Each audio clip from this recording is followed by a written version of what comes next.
Hey guys, so a little unconventional way of getting together now. So I'm obviously at school with my husband Jason, who's helping me record everything.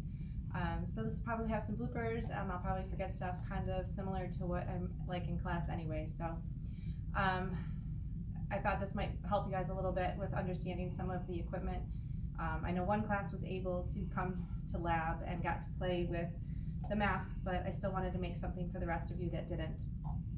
I also want to say thank you to you guys really quick for all of your patience with Connie, Jim, and I regarding cancellation of classes and labs and things and clinical. So just be reassured that your education is really important to us, and we will make sure that you get all of this information. So whatever you guys don't get to play with in the lab right now, you will be able to definitely do it over the summer, and you'll get that experience when you go to the hospital. So. All right, so just a little recap about BiPAP and CPAP. Connie should have been going over all of the pressures and what the pressures mean. So with CPAP, I want you guys to associate that with PEEP. Remember that it's a constant pressure. So there's no variation in the pressure. There's no tube level of pressures like there is in bilevel, but there's one constant pressure that's being given. And when you associate PEEP, what you should be thinking of is oxygenation. So again, when we're looking at somebody who needs oxygenation, we're going to be looking at CPAP and then increasing their FiO2 accordingly. When we're doing BiPAP, with BiPAP, there's two levels of pressure: your inspiratory positive airway pressure and your expiratory positive airway pressure. So two levels of pressure still being constantly blown in when the patient takes a breath in and when the patient takes a breath out.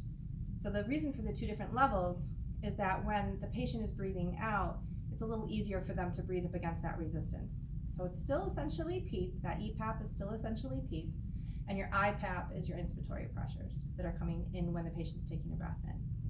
The difference between those two are going to create a pressure support, very similar to giving Aunt Lil that kick on the ventilator. We're going to be doing the exact same thing on a BiPAP machine. By giving them those two pressures differences, you're going to get that level of pressure support. One of the biggest things that students always ask me is, well, where do I start? What level do I put a patient at? And there is no formula there is like when you get a tidal volume for patients on a ventilator. You still want to figure out what the patient's ideal body weight and what a targeted tidal volume is, but that's going to be dependent upon the patient's resistance and compliance in order for us to what we decide to set up on the ventilator or on the BiPAP. So you could start off with a pressure of 10/6. You could start with a pressure of 14/6. It all is going to depend upon the patient's compliance and resistance. And then you're going to be looking at what is the estimated tidal volume that the patient's getting, and then you would adjust your numbers based on that. Sometimes doctors will automatically give you a settings that they want. Some of the settings are determined from sleep studies for OSA and other central sleep apnea diseases. So it really depends on what's happening. So I can't give you an exact of where you would start for a patient, but usually generally 12/6 is really a good starting point for it. It's not Corona. So I wanted to show you guys the masks, and then I'm going to show you the BiPAP ST that we have in lab, and I'm going to show you one of the home versions that we have as well. I'm hoping to be able to get some time at work. I'm going to go into work a little early on Wednesday or on Thursday, and I'm going to try to do a video at work with the V60. So I'll be able to show you a little bit more of an updated version of it. All of our ventilators, most of our ventilators, the Draeger, the servos, and the LTV in the classroom, all can do non-invasive ventilation as well. So they can be used. It's just not often. Most of the hospitals have enough equipment that they can use their BiPAPs separately and not have to use ventilators for non-invasive ventilation. However, due to the current state of what's happening, they are looking into seeing how we can make a BiPAP V60 into invasive ventilation for the COVID-19 response. So it's kind of an interesting twist of what's going on in the hospital. So come on over here. So these are the different types of masks that we have. This is a nasal oral mask. So this one's going to go over your nose and your mouth. Probably the most popular type that we have, that patients seem to like the most. And you'll notice that a lot of these have an exhalation ports. You don't have to zoom in, it's fine. Exhalation ports available too, either on the mask or built into the tubing that we have. This is a full face mask.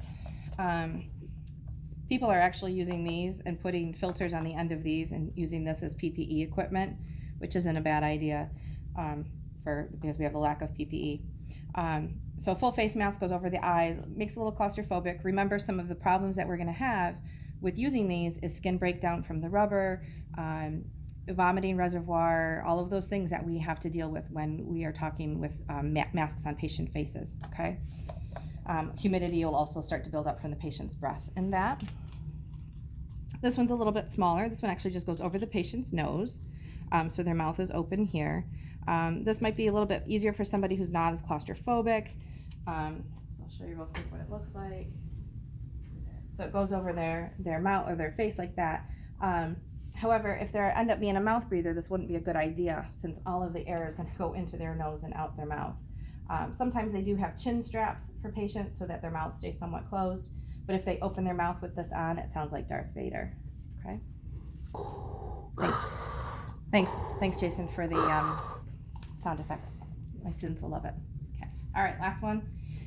Nasal prongs. These ones go up into your nose, into your nostrils. Again, it's a lot less worrying about skin breakdown on the patient's face. Now you just have these straps along. This one says it's $110, so that's nice. Again, if the patient's a mouth breather, they're not going to, it's not going to be efficient for them, okay? So one thing I wanted to show you guys was putting them on patients, and I do it in a couple different ways when I'm assembling them for a patient. If it's the first time that the patient's wearing the mask, if the patient's able to, I will ask them to hold the mask to their face.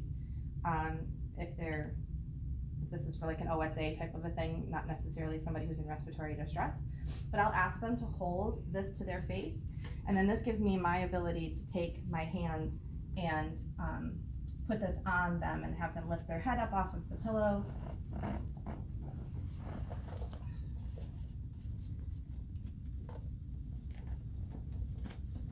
And obviously we wouldn't manhandle our patients this way, but they keep stealing all my PPE, I might do it.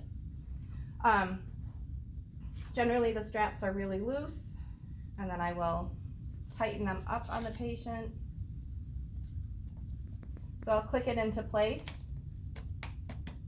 And what I like to do is, instead of doing this side and then that side, I try to do them both at the same time so that it provides an equal seal on both sides of his face. If I pull it on this side, it's going to pull tight on one side. So I'll try to get in front of the patient the best I can and have this and tighten it up onto the patient until he tells me when it's comfortable. Okay? They do make gel pads. They have different types of padding and other things that you can place on a patient. Remember, these are going to be placed on patients for up to 24 to 72 hours before intubation is needed or until intubation is needed. So we want to make sure that we can save the skin on their face, because it doesn't take long for that skin to break down. And then just real quick, just to show you how it works for a patient with a full face mask. Okay, so I'm gonna stop this video for now, and then we will move on to the next video. I didn't want to make them too long just because I want to make sure I can upload them to the Blackboard. All right, talk to you guys in a minute.